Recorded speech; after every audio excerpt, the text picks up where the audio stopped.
സംസ്ഥാനത്ത് മഴ മുന്നറിയിപ്പ്. വരുന്ന 4 ദിവസം മഴയ്ക്ക് സാധ്യതയുണ്ടെന്ന് കാലാവസ്ഥാ വകുപ്പ് വ്യക്തമാക്കി.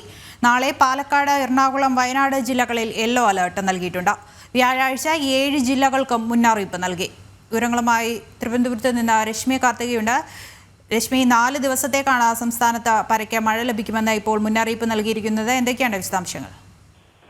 ദൃശ്യ 5-ാം തീയതി വരെ സംസ്ഥാനത്ത് വേനൽ മഴയ്ക്ക് സാധ്യതയുണ്ട് എന്നുള്ളതാണ് കാലാവസ്ഥാ നിരീക്ഷണ കേന്ദ്രം നൽകുന്ന മുന്നറിയിപ്പ്. നാളെ 3 ജില്ലകളിൽ യെല്ലോ ജാഗ്രതാ നിർദ്ദേശം നൽകിയിട്ടുണ്ട്. എറണാകുളം, പാലക്കാട്, വയനാട് ജില്ലകളിലാണ് മുന്നറിയിപ്പ്. നാളെ, മറ്റന്നാൾ പത്തനംതിട്ട, എറണാകുളം മുതൽ മലപ്പുറം വരെയുള്ള ജില്ലകളിലും വയനാട് ജില്ലയിലും യെല്ലോ അലേർട്ടാണ്. അതുപോലെ തന്നെ 4-ാം തീയതിയും പാലക്കാട്, മലപ്പുറം, വയനാട് ജില്ലകളിൽ യെല്ലോ ജാഗ്രതാ നിർദ്ദേശം നൽകിയിട്ടുണ്ട്. 5-ാം തീയതി തെക്കൻ ജില്ലകളിലും അതോടൊപ്പം തന്നെ മധ്യ ജില്ലകളിലും മഴ ശക്തമാകുമെന്നുള്ളതാണ് മുന്നറിയിപ്പിൽ പറയുന്നത്. ഇടി മിന്നലോടുകൂടിയ മഴയ്ക്കുള്ള സാധ്യതയാണ് പ്രവചിക്കപ്പെട്ടിരിക്കുന്നത്. മാത്രമല്ല, മണിക്കൂറിൽ 40 മുതൽ 50 കിലോമീറ്റർ വരെ വേഗതയിൽ ശക്തമായ കാറ്റ് വീശാനുള്ള സാധ്യതയുണ്ട് എന്നുള്ളതും മുന്നറിയിപ്പിൽ പറയുന്നുണ്ട്. മലയോര മേഖലകളിൽ താമസിക്കുന്നവർ പ്രത്യേക ജാഗ്രത പുലർത്തണം എന്നുള്ളതാണ് കാലാവസ്ഥാ നിരീക്ഷണ കേന്ദ്രത്തിന്റെ മുന്നറിയിപ്പിൽ പറയുന്നത്. ഏതായാലും നാളെ മുതലാണ് വരുന്ന 5-ാം തീയതി വരെ വേനൽ മഴ സംസ്ഥാനത്ത് കനക്കുക.